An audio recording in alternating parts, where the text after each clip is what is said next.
We focused on a survey that we did around mobile video formats.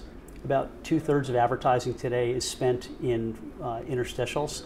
A lot of that's full-page interstitials, kind of common to like a pre-roll type unit. And we were curious about how people actually behave when they are presented with an ad experience. So we did a survey. We focused on 62 people. It was put on as a clinical survey with two kind of leading neuroscientists from the University of Copenhagen and a company up in Toronto called True Impact. And we had people come in thinking that they were going to test a new software app. What they were doing was testing categories, kind of a popular kind of word game, if you will.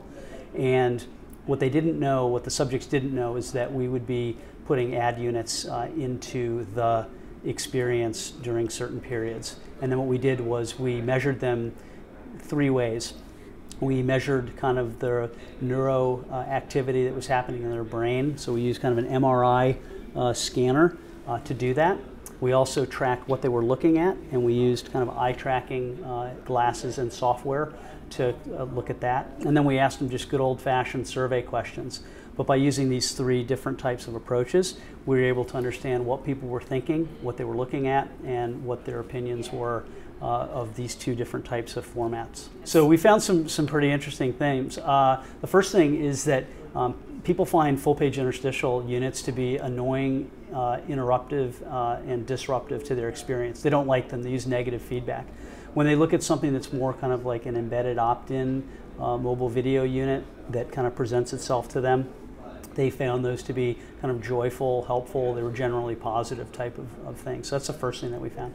Second thing we found is that when people were served a full-page interstitial, they watched 25% of the video through to completion. But when they were presented with this embedded opt-in format, 90% of them watched the video through to completion. So that's a really, really big difference. And I think the third thing that we found that was interesting is the time spent with brand. We found that the subjects spent 3 times more time with the brand as opposed in an embedded opt-in format as opposed to kind of a full-page interstitial. So the best I could describe it to you is imagine all of a sudden you get this pre-roll unit that takes over your whole phone. That's a full-page interstitial. And the opposite of that would be a unit that kind of builds itself out and then presents itself in kind of an embedded manner. People, when they have a full-page interstitial that shows up, a lot of them aren't even sure if they're still in their app. However, if you use an embedded kind of opt-in format, people know what to expect, and that's why they're spending so much time with the brand. I mean, when I say time with the brand, so for example, when people had the embedded opt-in unit, they spent a total of 40 seconds. So 19 of those seconds were spent understanding the ad unit, reading through if they could opt in, etc., and really kind of understanding what they were looking at. And then they spent 21 seconds with the brand itself. With a full-page interstitial, as soon as that full page took over their phone, they knew it was an advertisement. They spent 2 seconds looking at the ad, and then about maybe 7 seconds with the brand. So a big, big difference. 9 seconds with the brand, 7 seconds with the brand versus 21 seconds with the brand. That's really so those are kind of the 3 top-line things that we learned. People have more visual attention. They're more engaged, and they find them to be more positive. Something else that we also found that is really interesting is that when people were presented with the full-page interstitial, by the way, that played horizontal. The full-page interstitial, the creative was designed, and we just took regular creative from the agency and the client, but the orientation of it was supposed to be horizontal. That was the only way that it could play. And what we found was that 2/3 of people didn't even make the effort to rotate their phone to a horizontal fashion. They watched, of what they watched, which is about 14 seconds of the video, they watched it sideways. I'm pretty sure it wasn't designed to be a sideways observed ad. So that was kind of a startling thing. The other thing that we found kind of startling was a phenomenon we call race to X.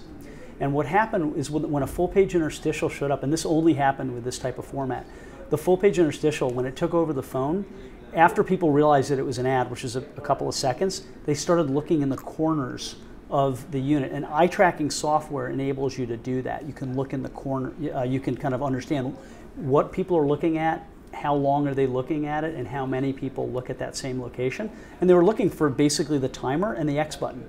So we call that race to X, which is a risk that many marketers run when they're forcing people to watch a unit for a long time. To the point of kind of UX, another observation that we had, and this had to do with putting the scanner on people's heads. What we're measuring is electronic activity, electronic pulse activity, how much of it's happening, where it's happening, and when it's happening. And one of the things that we noticed, if you track side by side someone seeing a full page interstitial, which people said they didn't like, or this kind of embedded opt-in type of experience, what we found is as soon as the ad was presented as a full page interstitial, the electronic activity dropped. So it's kind of like people mentally checking out. It might be another way to kind of describe like ad blindness. People are like, oh, I know it's an ad, I'm really not that interested. When they saw this embedded opt-in unit kind of building and then the video playing, the amount of effort, the effort dipped a little bit, but not as dramatically as it dipped for the full page interstitial.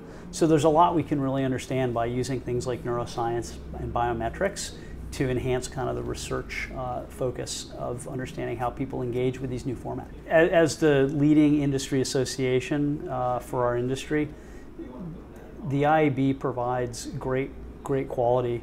I've presented at several of these events, and what I find is for what we invest and the results in terms of the people in the room, like I know several top buyers were sitting in the room today because I talked to them.